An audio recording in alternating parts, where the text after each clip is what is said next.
Karzasen bizim için hem hüzünlü hem de Allah'a şükürler olsun gururlu bir hikayeye sahip.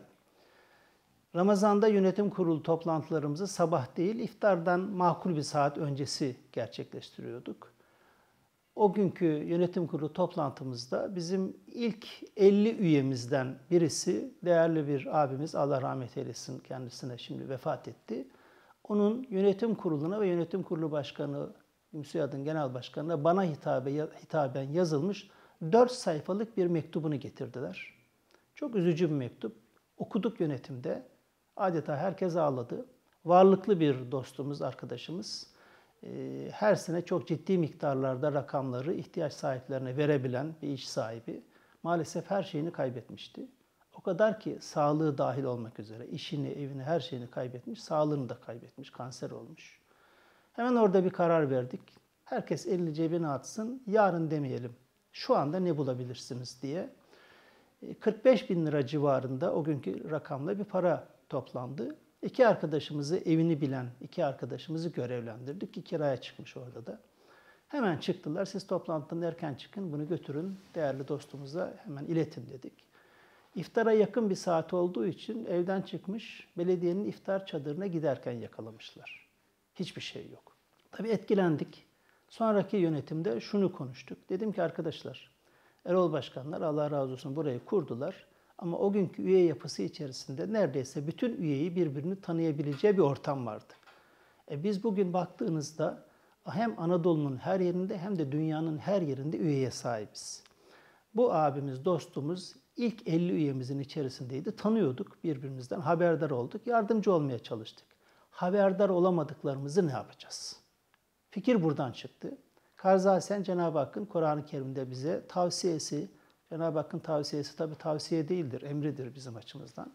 Çok güzel bir uygulama. Buna ilişkin kimler Karz-ı Hasen anlamında emek sarf ediyorsa ona yönelik hemen yine bir Karz-ı Hasen çalışma grubu oluşturduk.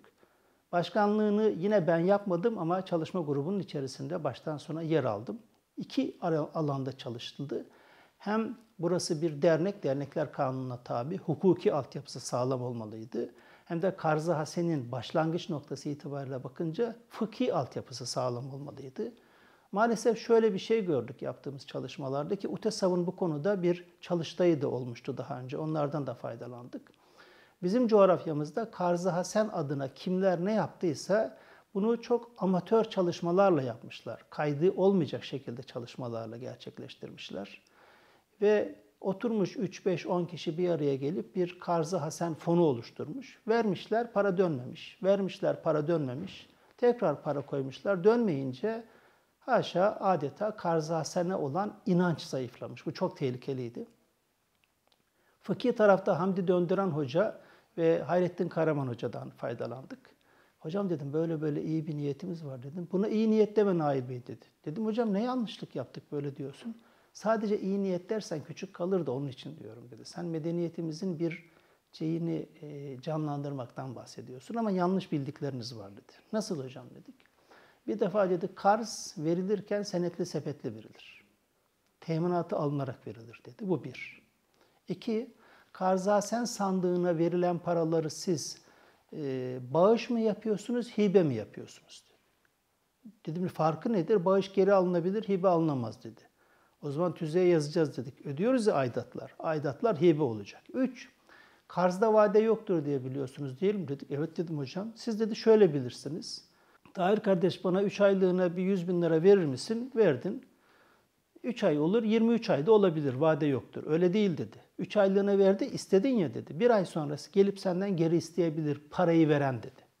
Nasıl olacak dedim. O zaman da dedi gideceksin dedi. Mehmet'e gideceksin. Ya ondan 3 aylığını almıştım. 1 ayda geri istedi. 2 aylığına da sen verebilir misin diyeceksin. Esprisi de şudur dedi.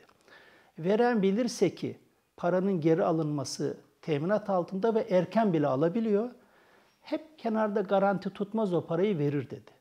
Ama bilirse ki ben bunu veririm, 3 aylığına veririm, 23 ay mı, 123 ay mı geri gelmez derse sıkar vermez kardeşim dedi.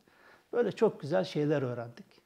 Bilmediğimiz birçok şeyini öğrendik Karz-ı Hasen'in ve o günkü yapısının içerisinde ilk uygulamamızı gerçekleştirdik. Şimdiki başkan ve yönetim kurulu arkadaşlarımdan öğrendiğim kadarıyla MÜSİAD'ın çok güzel faaliyetleri var ama onların içerisinde benim kendi dönemim açısından bakıldığında içimi ısıtan en önemli faaliyetlerden bir tanesidir. Çok güzel bir şekilde devam ettiriliyor. Allah kimseyi muhtaç etmesin ama ihtiyaç sahiplerine faydalı olduğunu duymaktan da çok güzel bir haz alıyorum.